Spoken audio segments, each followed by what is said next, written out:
Identité culturelle et relations interculturelles.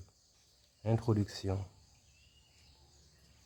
Par le pouvoir du Tout-Puissant. Sollicité certes pour une couverture complète mais surtout claire du concept et de la réalité, en réalité de notre identité, nous demeurons certes reconnaissants. Mes amis, soyez salués comme d'habitude en espérant que tout se passe comme vous le souhaitez, mes chers amis.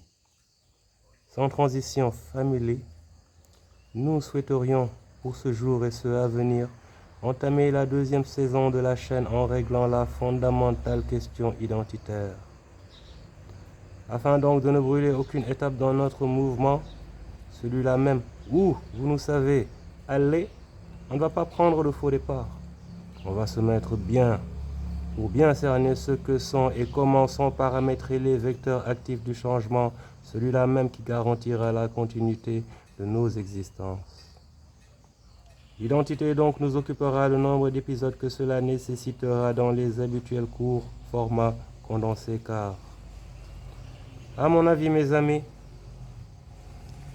il est nécessaire pour les sœurs et frères qui sont intéressés par le combat qui nous déportera du pire au mieux, de vraiment savoir qui ils sont, puis, au regard de qui sont les autres, trouver le moyen de tirer notre épingle du jeu, juste vivre quoi, bien vivre, mieux vivre. Un message de vie donc pour mes frères et sœurs d'ici et d'ailleurs. Pour ce faire, et rester clair, on va faire simple. Car le maître, cher Anta Diop, n'étant pas ce qu'il est pour rien, mais pour que ça serve et que nous, l'on s'en serve, nous allons partir des chapitres 14 et 15 de l'ouvrage Civilisation ou barbarie, l'ouvrage des ouvrages. Pour croiser l'argumentaire reçu du maître à notre analyse, le tout synthétiquement résumé, si je peux me permettre l'euphémisme, pour retenir in fine pour nous ce qu'il y a lieu d'être en ces temps, dans le contexte actuel et au regard de ce qui en général se précise.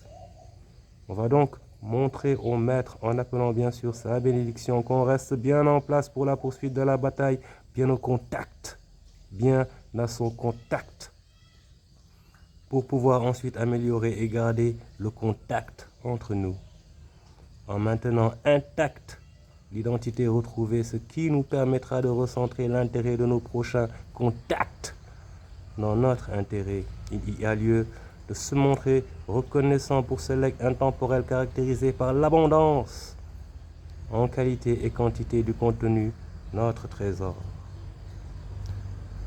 Nous allons donc prendre notre temps pour ce travail. Des individus ouverts sur le monde, mes amis, et donc bénéficiant d'un éventail étendu à l'infini de solutions, compétents, c'est-à-dire capables de créer, développer et pérenniser, et enfin acceptant de prendre leurs responsabilités générationnelles, c'est-à-dire juste comprendre que vouloir vraiment n'admet pas s'asseoir et attendre la conscience, mes amis. Avec ces trois-là, mes amis, on est bon. Qu'il nous soit donc permis de nous saisir de notre identité pour nous mettre à notre avantage, après nous être enfin décidés à en faire davantage, mes amis, par le pouvoir du Tout-Puissant. Identité culturelle et relations interculturelles, mes amis. À très bientôt pour le premier épisode. Yeah man bro, free spirit, mes amis. Le maître a dit un peuple sans conscience historique n'est qu'une population. Sommes-nous un peuple, mes amis, ou une population? Lequel de ces deux termes entendons-nous le plus dans les divers narratifs dans ce monde caractérisé par l'agression culturelle? Réfléchissons en partant de là, en attendant, mes amis. Mes amis, les méritants devanciers ont tracé le chemin de la libération dans des conditions pires que celles dans lesquelles nous, à présent, sommes. n'étant que des humains et donc limités par le temps, ils ne pouvaient pas faire tout cela et en même temps nous libérer. C'est à nous de nous libérer et faire corps. Et l'on fait corps lié par notre identité culturelle. Les matériaux sont disponibles.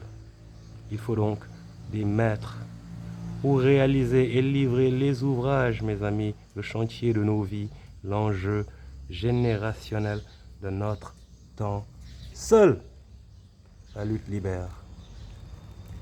Il s'agit là, mes amis, de questions cruciales, importantes, car, comme je vous l'ai dit tantôt, la libération doit et sera spirituelle et économique. Économiquement, on ne peut pas dans ce contexte en particulier et dans tous les cas en général mener à bien des projets pour nous et par nous sans être liés par quoi que ce soit de solide.